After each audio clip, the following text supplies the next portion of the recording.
Let's give a warm welcome to Dr. Wolfgang Deckers. Thank you. Dr. Deckers, you've got the microphone. All yours. All right. The first thing I want to say is that I'm grateful for this introduction, of course. Some things were true, some were not true, but it is true that I ask people to walk into a room before a lecture with a question and that you have to participate. You cannot be a passenger on this planet. That is very, very true. And I believe that then, and I believe it still today. Mr. President, that was right. And I appreciate that you didn't forget that. The next thing I want to say is that I feel slightly uneasy talking about the Ukraine now, because whilst I'm talking, people are dying. And I wouldn't want to give the impression that I'm in any way sympathetic to Putin and Russia. Putin is not right, he's wrong. And I just want to make it very clear at the very beginning.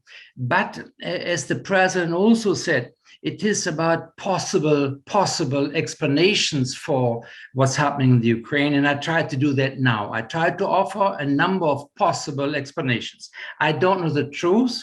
I don't know what Putin really wants, but I offer certain explanations. And so the next point I have is that I came from West Germany to London in 1977, and I was astonished when Margaret Thatcher fought a war with the Argentine over the Falkland Islands, Malvinas, and she thought you can solve problems with war. I was just flabbergasted.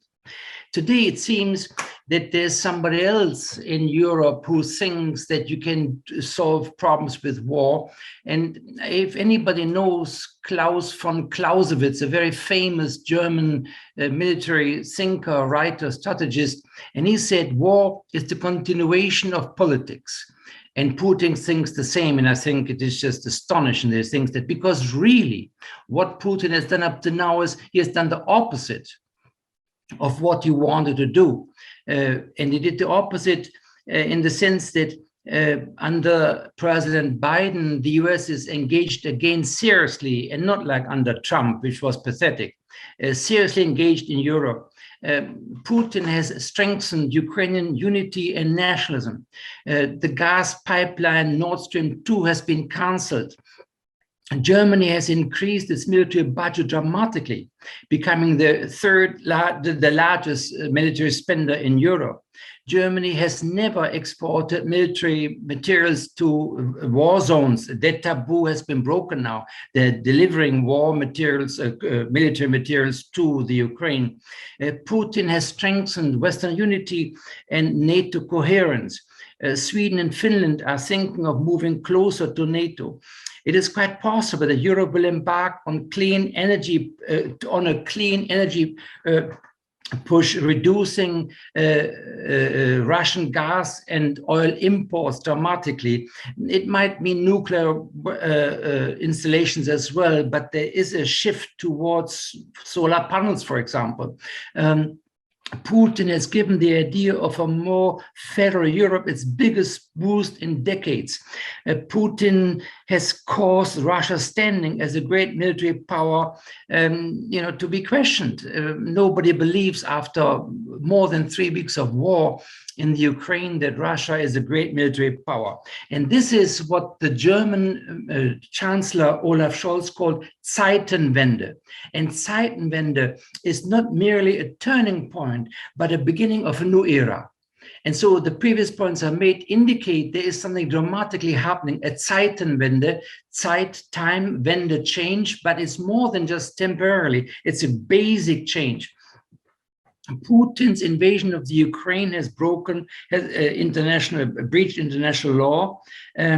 It is more than even that. It is essentially what you have now, his non-acceptance of the Ukraine. It is only, he says, an artificial creation of the communist era. There is now a systemic conflict between Putin and the rest, the Western world. Maybe you remember the disinformation operations with Hillary Clinton's emails, for example, his electoral manipulation also with Brexit here in Britain, his support for the far right in European, but beyond the countries, his oligarchic finance networks, that all constitutes a threat to the Western liberal order, to democracy, to universal human rights, to international law. If the Ukraine is such an artificial creation controlled by Nazis, why would Ukrainians fight so hard for such a bizarre construct? Neo-Nazi followers of the 1940s extremist nationalist fascist Bandera. I went to school with Ukrainians in Germany in secondary school, so I'm very familiar with Bandera and other people. That is the 40s. Bandera people, they are neo-fascists in Ukraine, like in Germany, like in Britain, like in Nigeria, like in whatever. But at the last elections in Ukraine, they got 2% of the votes. Meaningless. And so the question really is, who would then be next for a Russian invasion? Now, I think that the photos one sees of the destruction of Mariupol, of all cities, wherever you want, missiles and all this, is of course correct to show this. I don't think they're fake or whatever, but I think one should just not talk about that, but one should go a little bit deeper, and I tried to do that. And so I tried to say that the analysis just based on the terrible photos is too limited. So I think that Putin is authoritarian, of course, and I have no sympathy for him, but I remember having been to the Soviet Union and to Russia close to, 20 times or whatever in those 20 years, that there was in the 90s this Wild West neoliberal capitalism. And I remember seeing workers sitting on pavements or in the ditches next to a street selling whatever they produced where they worked, like towels or cutlery or really anything. And they weren't paid a wage. And so they were given the towels and sold them or bartered them away. When neoliberal capitalism happened, workers were given shares in the companies, factories they worked in, but they didn't know what shares really were. Like they didn't know that there were dividends or they increase in value or they lose value. But many other people did know that, and they bought these shares of people for cash, for rubles. And I think that some of them became excessively, in this way and in other ways, very rich. And one of the people, I live in London, is of course Abramovich, and he bought Chelsea Football Club. He is excessively rich. He is a billionaire and all this. And in my opinion, you cannot become a billionaire in a legal way in 10, 20 years. And he did, and many others did. And they took the money out of Russia. And normal Russia and normal Russians lost out massively, and they took the money and laundered it in London, in UK, and in the US. And Abramovich now has problems selling Chelsea Football Club, and he has invested, among other things, as loans or whatever, 1.5 billion pounds. He has given Chelsea, and he just said he doesn't want the money back. Now, if I owe you £1,000 or dollars, I want it back. I can't afford not to get this back from you because we live in such a context. He can afford to write off $1.5 billion or pounds or whatever. It's just out of this world, in my opinion. In Germany, you have streets named after Gorbachev because he was seen as co-responsible for unification. When he stood around 25 years ago for election for presidency in Russia, he got a bit less than 3% because he was made responsible for the loss of the Soviet Empire, the status of Russia, Soviet Union. And then I don't know to what degree if you've ever been to Normandy or whatever, and you're aware of D-Day landing of troops, British, Anglo-Saxon, Polish resistance, Canadians or whatever, coming from England, Britain, to Normandy and the D-Day landing beaches, a very, very difficult operation. It was astonishing that it was done. And of course, in the East, there was the Soviet Army. Now, 50 years of D-Day landing anniversary. Germany was invited under Chancellor Kohl, and Russia was not invited. And during negotiations for German unification, Gorbachev and others were several times assured that NATO would not expand after unification towards the east, but it wasn't written down. And I think that Gorbachev was naive in negotiating with top-class diplomats and politicians from the West. And yeah, he lost out there, in my opinion. And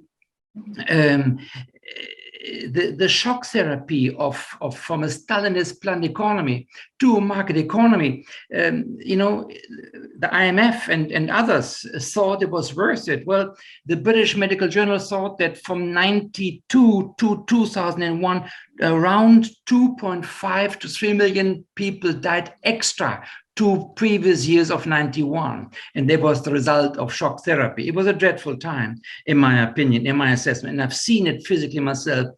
And so I now come to the possible explanation. And the first is this humiliation I just mentioned. That is something everybody is aware of, knows. And in my opinion, one explanation for the war is the massive failure of Western leadership, of Western politicians, and its complacency to take Russia seriously. And as was said before, the worst humiliation was NATO expansion. And this was extremely tricky. In 1999, a number of countries joined NATO. In 2004, some more. NATO membership went up from 16 members to 30. Now, you can't really expect Russia to accept this. That is unacceptable. That will not happen. So the first explanation is this humiliation in the NATO expansion, not taking Russia seriously. And then, I don't know if you go back, but there was the color revolutions in Georgia, Ukraine, in Kyrgyzstan. And then in 2008, Ukraine was promised NATO membership. Now, of course, Russia needed a security guarantee not to join Ukraine, not to join NATO. So my first point is the humiliation, the massive failure of Western leadership and negotiations and not understanding, wanting to understand. The second point I have is that essentially I don't think that Putin is mad at all. That is sometimes mentioned, so it's not the case. He is a classic Russian chauvinist authoritarian. Would Mexico or Canada be allowed to join a military organization anti-American? I don't think so. Would Ukraine be allowed to join NATO, which is anti-Russian, anti-Soviet? I don't think so. And so there is no, in my opinion, there is no Russian politician who would not want the security guarantee. And I think, and I'm not Ukrainian, and I defer to Ukrainians, of course, in many, many ways, but the Holodomor, the murder by hunger in 32, 33 was more important for many Ukrainians than the Nazi invasion.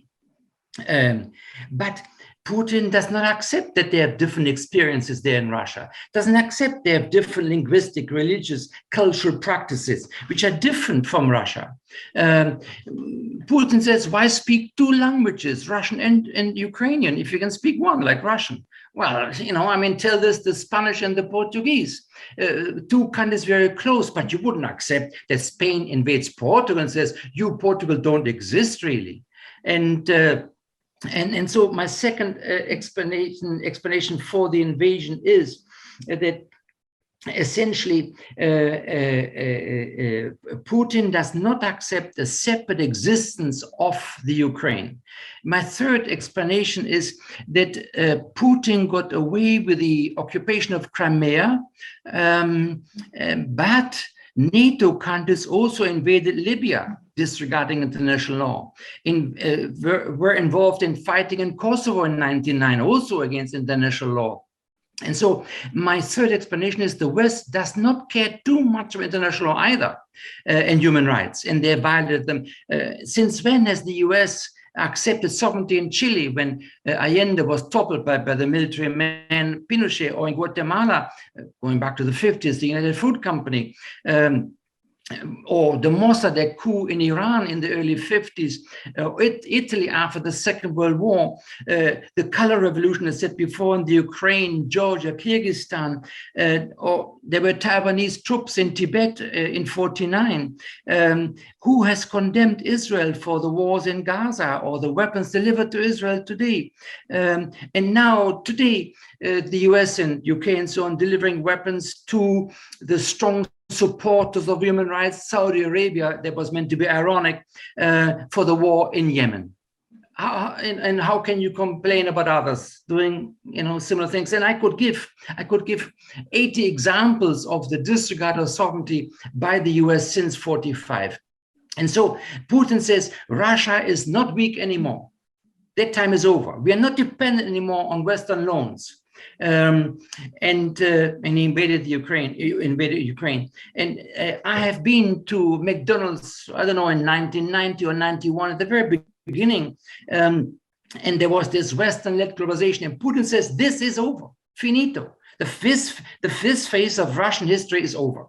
So I come to my fourth or fifth explanations. And my fourth explanation is that in the last years, the EU and Germany have positioned themselves to a degree away from the US as a third bloc between the US and China.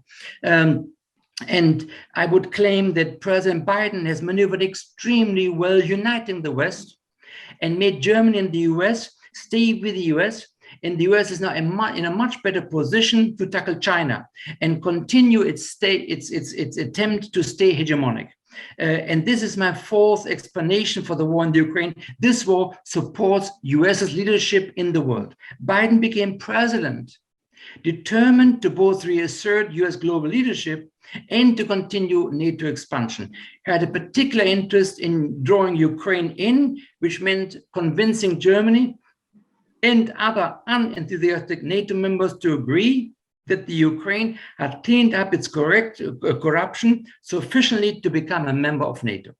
So my fourth explanation is that this war supports US global leadership. My fifth point is that the war, and I said before, I'm slightly uneasy talking about all this because people are dying now. Their houses are now destroyed. They were watching 3 weeks ago Dancing on Ice, and now they're refugees. It's a terrible situation. So the war in Ukraine is utterly obvious, in my opinion. But deep down, it has not much to do with Ukraine, but it's deep down about the conflict between the US and China. As I said before, Biden maneuvered very well, united the West, and made Germany and the EU stay with the US. And the US is now in a better position to tackle China and continue its attempt to stay hegemonic. This contradiction between the US and China is the fifth and last explanation. Now, and I don't know how long your memory goes back, but in Bandung, Indonesia, there was this conference of non-aligned countries in 55, and Premier Zhou Enlai declared the 5 principles of peaceful coexistence at that conference. And they were, the first one is mutual respect for each nation's territorial integrity and sovereignty. And so one should not invade other countries, for example. That's what he said.